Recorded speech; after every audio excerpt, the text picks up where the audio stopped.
तो जैसे कि प्रीवियस वीडियो के अंदर हम टाइप्स ऑफ फॉसिल्स में original soft parts of the organisms और original hard parts of the organisms को स्टडी कर चुके हैं। तो आज के इस वीडियो के अंदर हम स्टडी करने जा रहे हैं अल्टर्ड फॉसिल्स और ट्रेसेस ऑफ ऑर्गेनिजम्स को।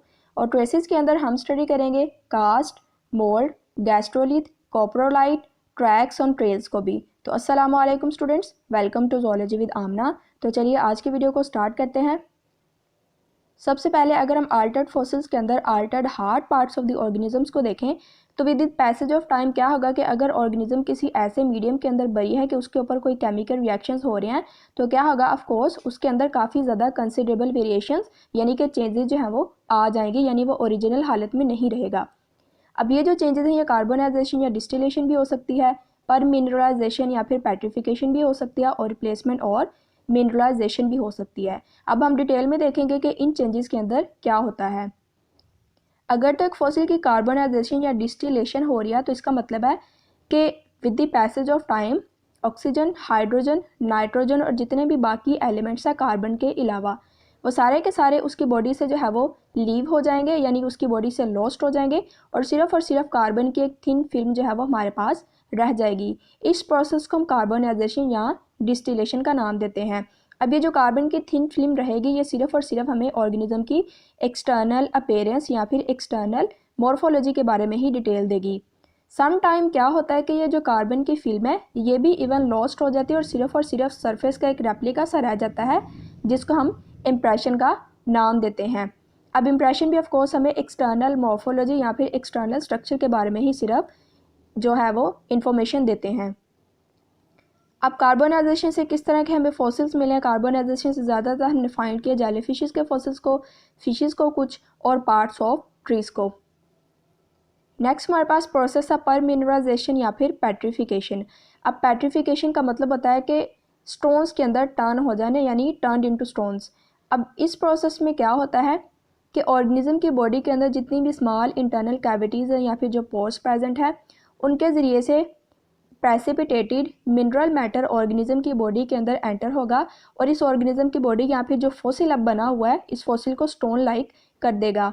इसी प्रोसेस को हम पेट्रिफिकेशन बोलते हैं। अब इससे क्या होगा कि फॉसिल जो है वो हैवी हो जाएगा और स्टोन लाइक हो जाएगा। और इसमें हमारे पास एग्जाम्पल आती है, most common example petrified would fossil की।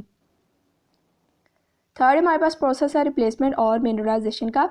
अब इस प्रोसेस में क्या हो रहा है कि इसमें जो सर्कुलेटिंग वाटर है, यानी ऐसा वाटर जो कि सराउंडिंग मीडियम के अंदर प्रेजेंट है, वो ऑर्गेनिज्म की बॉडी से यानी बोन से मिनरल्स को डिसॉल्व करेगा और ऑर्गेनिज्म की बोन जो है वो लाइट और स्पंजी हो जाएंगी। अब इसके बाद क्या होगा, अब देखें भी बोन से जो है वो ओरिजिनल मैटर सारे का सारा निकल चुका है, यानी ओरिजिनल मिनरल्स अब निकल चुके हैं जिसकी वजह से बोन जो है वो स्पंजी हो चुकी है। अब इसके बाद क्या होगा कि जो सराउंडिंग मिनरल्स है वो ओरिजिनल मिनरल्स की जगह ले लेंगे। ठीक है, तो इस प्रोसेस को हम रिप्लेसमेंट या फिर मिनरलाइजेशन बोलते हैं। और ऑफ कोर्स ये पेट्रिफिकेशन से बिल्कुल डिफरेंट है क्योंकि पेट्रिफिकेशन के अंदर जो ओरिजिनल मिनरल मैटर्स है वो ऑर्गेनिज्म की बॉडी को लीव नहीं करते। अब हमारे पास 50 से ज़्यादा रिप्लेसिंग मिनरल्स मौजूद हैं और जो मोस्ट कॉमन है वो हमारे पास है सिलिका, लाइम, क्वार्ट्स और पायराइट्स। इसके बाद हम स्टडी करते हैं ट्रेसेस ऑफ ऑर्गेनिजम्स। अब ट्रेसेस में हमारे पास ज़्यादातर छोटी छोटी फॉर्म के फॉसिल्स आते हैं, मतलब इस तरह के फॉसिल्स जो हमें बहुत ज़्यादा किसी ऑर्गेनिज्म के इंटरनल एनाटॉमी वगैरह के बारे में जो है वो गाइड नहीं करते। अब इसमें हमारे पास आ जाते हैं mould, cast, traces and trails, gastrolith और कोप्रोलाइट।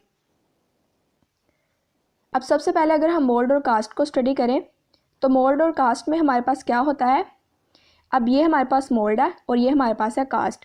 अब मोल्ड में क्या होता है कि सिर्फ और सिर्फ ऑर्गेनिज्म की एक्सटर्नल डिटेल्स हमें नज़र आते हैं, यानी फॉर एग्जांपल एक ऑर्गेनिज्म किसी भी मीडियम के अंदर बड़े हुआ है। ठीक है, बड़े होने के बाद क्या हुआ है कि उसके सारे के सारे जितने भी इंटरनल स्ट्रक्चर्स थे या मिनरल जो कुछ भी उसकी बॉडी के अंदर प्रेजेंट था वो सारा कुछ डिज़ोल्व हो गया और सिर्फ एक होलो कैविटी सी जो है वो रह गई है। इसी कैविटी को हम मोल्ड का नाम देते हैं।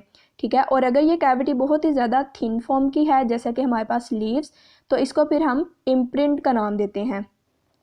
अब दूसरी तरफ कास्ट कैसे बनेगा, कास्ट इस तरह से बनेगा, अगर मोल्ड के अंदर जितने भी केमिकल्स वगैरह डिज़ोल्व हुई हैं उन्होंने दोबारा से मोल्ड को रीफिल कर दिया है तो फिर इसको हम नेचुरल कास्ट बोलते हैं। अब ऐसे हम आर्टिफिशियल कास्ट भी बना सकते हैं, यानी फॉर एग्जांपल किसी ऑर्गेनिज्म का हमने मोल्ड फॉसिल जो है वो डिस्कवर किया है तो मोल्ड फॉसिल के अंदर हम जो है जी प्लास्टर ऑफ पेरिस डाल के या फिर इसके बाद डेंटल वैक्स या फिर लिक्विड रबर को इसके अंदर फिल आउट करके तो इसका जो है वो आर्टिफिशियल मोल्ड भी क्रिएट कर सकते हैं, सॉरी आर्टिफिशियल कास्ट भी हम इसका क्रिएट कर सकते हैं मोल्ड से।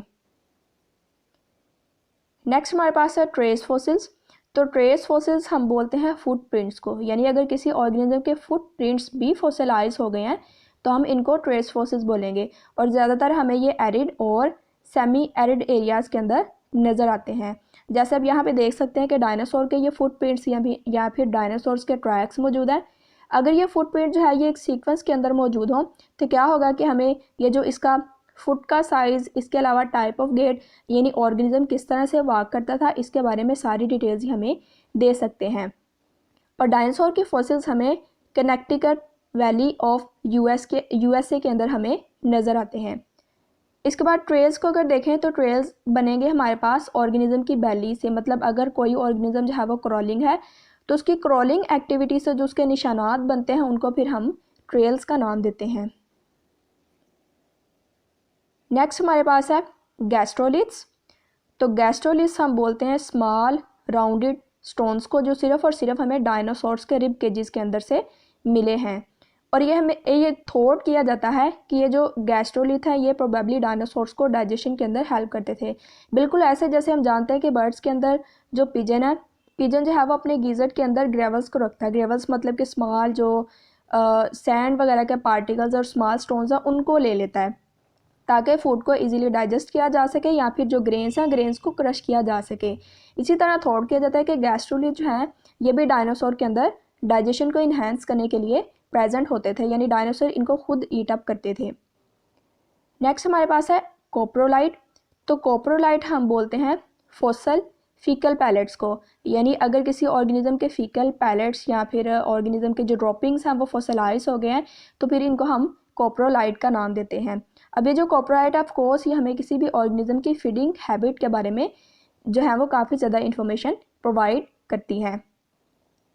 तो स्टूडेंट्स यदि आज की वीडियो अगर आपको इसमें से कोई क्वेश्चन है, कन्फ्यूजन है तो आप मुझे कमेंट के अंदर पूछ सकते हैं। अगर आपको वीडियो अच्छी लगी तो मज़ीद इन्फॉर्मेटिव वीडियोज़ के लिए चैनल को सब्सक्राइब करें। नेक्स्ट वीडियो तक के लिए अल्लाह हाफिज़।